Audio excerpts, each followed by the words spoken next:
Pickle, let's get into the car. Get in, losers. We're going camping. Caw. We're going to summer camp. And where are we going? Go Mean Green, baby. We're going to Denton, America.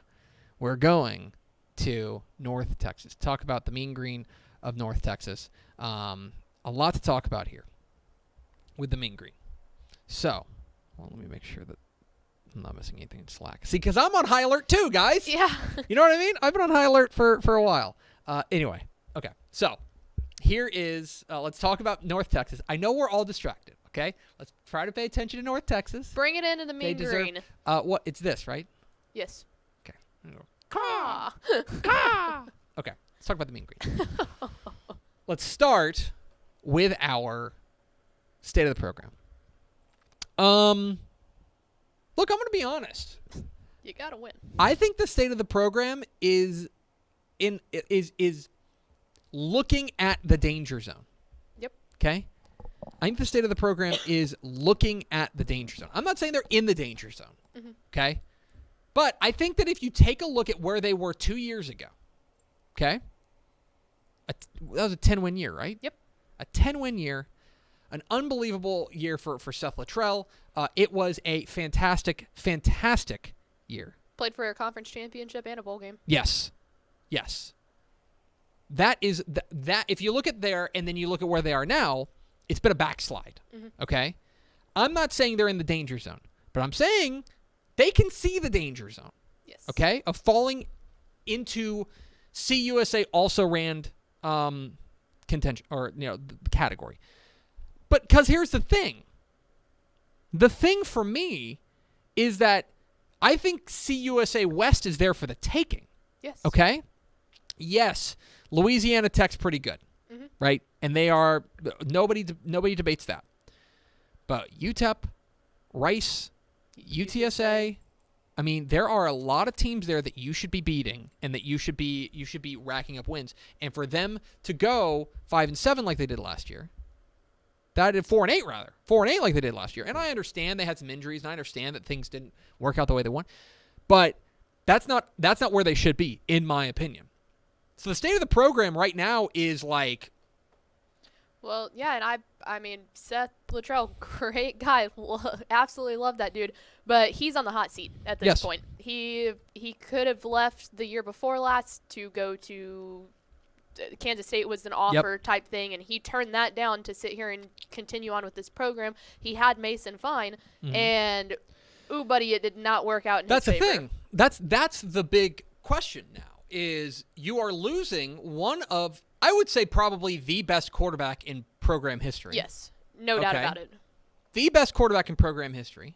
Apologies to our friend Raleigh Dodge. You're losing the best quarterback in program history. And you're doing that after back-to-back disappointing seasons, right? Right. A lot of questions now. Mm-hmm. This is a key moment, I think, for Seth Luttrell. Now, I want to be clear. I don't think Seth Luttrell's on the hot seat. I think North Texas is overall pretty pleased with having a guy like Seth Luttrell coaching their program. Absolutely. But I do think they need to start turning this ship around, and it's got to start in 2020. That's the state of the program. Let's start with our offensive breakdown. So the offensive breakdown, everyone's looking at the quarterback spot. Mm-hmm. The quarterback spot is the big question. We believe it's going to be Jason Bean, the quarterback. Although Austin Awney is going to have something to say about it. They've got a lot of options there, right? They've got a lot of options at the quarterback spot, but you are replacing again the most decorated quarterback in program history. Plain and simple. Yep. And that's going to be tough. They have a couple of pieces around him that I'm really excited about, okay? I actually think that running back could be their best position. Yeah, Trey Siggers. I'm really high on DeAndre Torrey. Mm-hmm. I really like the depth that they have at the quarterback spot. I'm sorry, the running back spot. And like the top end stuff. I like what they've got the running back spot. Receivers, there's some talent there. I love Jalen Darden. Mm-hmm. Love Jalen Darden. I think Jair Shorter has a chance to have a really breakout year, a guy who could be one of those guys that we're talking about after like after the season and be like, oh, he had that breakout year. There's other guys that I've been crazy about for a while. I'm crazy about Deion Hare-Griffin ever since he was at Fort Worth South Hills, I want to say. I'm crazy about Deontay Simpson. Deontay Simpson was unbelievable for that Beaumont Westbrook team that ran to a title game. Mm-hmm. There's a lot to really, really like about the receiver corps. Maybe not. I mean, we think Jalen Darden can step up and be that number one receiver. Right. But a lot of depth there. Now let's talk about the offensive line. This is where I am concerned. For years now. No, yeah. So even with a great quarterback, they were. It's a couple of things, okay? One, they're coming off of back-to-back legit bad years. Yes. Like bad years. The offensive line was bad for North Texas in 2018. The offensive line was bad for North Texas in 2019. The offensive line, I'm not just trying to just crap on these guys, but the offensive line is why, in my opinion, Mason Fine was not able to recreate what he was able to do in his sophomore year. Okay? Now, the other problem is they're losing 3 of their 5 offensive starters, or 4 starters rather. Mm-hmm. They've got guys who saw some time because they were injured a little bit, but they bring back Jacob Brammer, the left tackle spot, but they have to replace the left guard, the right guard, and the right tackle. Chad Hickson saw some decent time there at the center spot, but they have some holes to fill up front. And as that offensive line goes, so goes North Texas. We can talk however much we want about how much we think Jalen Darden's got upside. We can talk about how much I think that Jason Bean or Austin Awney or whoever takes the snaps has talent. We can talk about the depth at the running back spot. Trey Siggers is great. Yep. It don't mean jack squat. And that has been proven. If the offensive line doesn't do their job. And time again with that team. So if you're talking about like the difference between reaching their potential and falling short of their potential, it is one unit. It is on the North Texas offensive line. And they're coming in with a new offensive line coach this year for the first time in a couple of years, obviously. And with that and the transition between losing all those starters, you would have hope that maybe something can come out of this. Because that's the thing with Trey Siggers, too, is he can stay healthy if he has some holes to run through. But him getting clobbered in the backfield has not done them any benefit. Yes. So, there's that. Let's go to the defensive side. The defensive side, it kind of depends where you look because, and it's really kind of like looking in a mirror as the offense because everything off the line of scrimmage, really love the linebacker core. Mm-hmm. Love the linebacker core. KD Davis, stud. Tyreek Davis, stud. I think there's you're gonna pronounce Joe's name, Joe Ozagwu. I have to see it to say it. Like that, okay. Secondary, pretty good. I think there's things to like in the secondary. I think having Mikhail Sanders back is really nice for the secondary.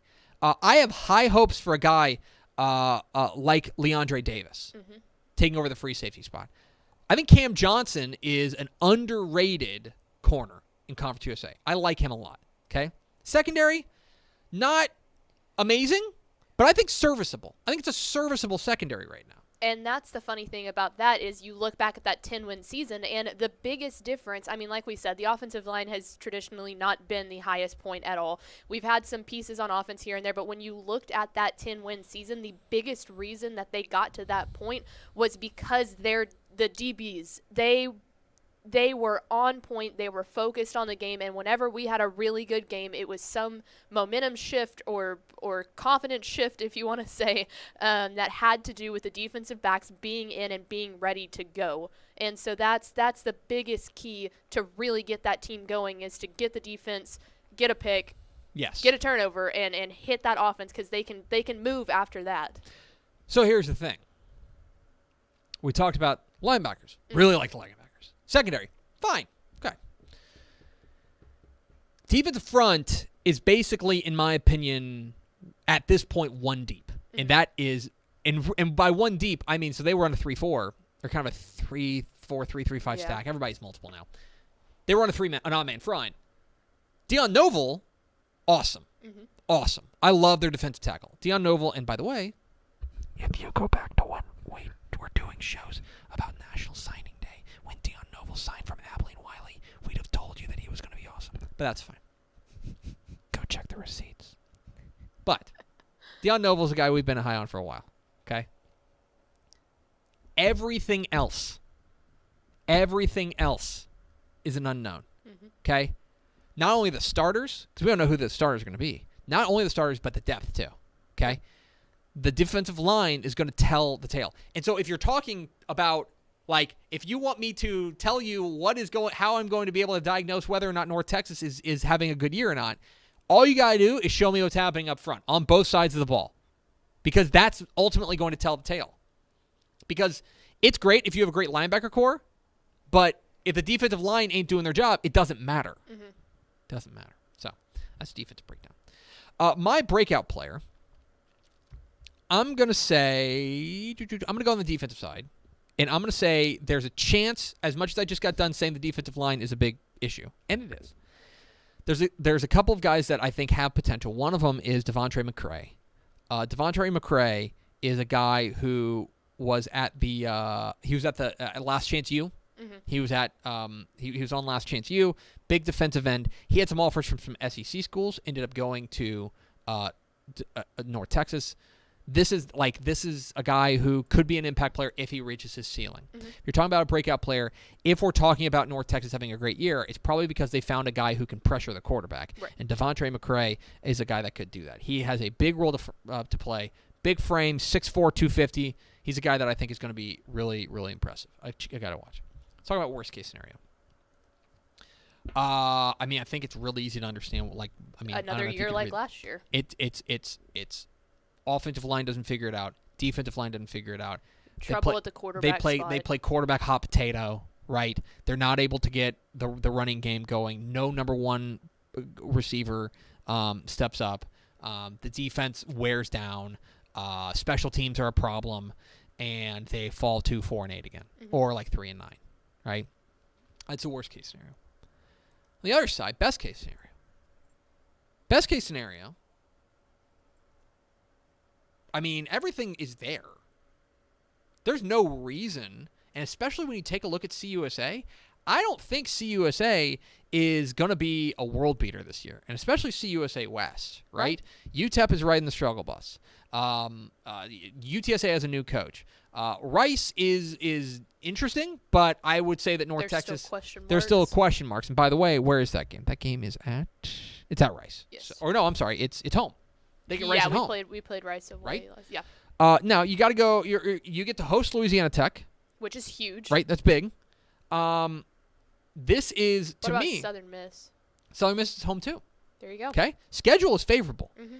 If the offensive line clicks, if the defensive line develops some depth, if a quarterback emerges and steps up, and it doesn't have to be, nobody's asking him to be Mason Fine. Mm-hmm. All they're asking him to be is a solid signal caller in Conference USA.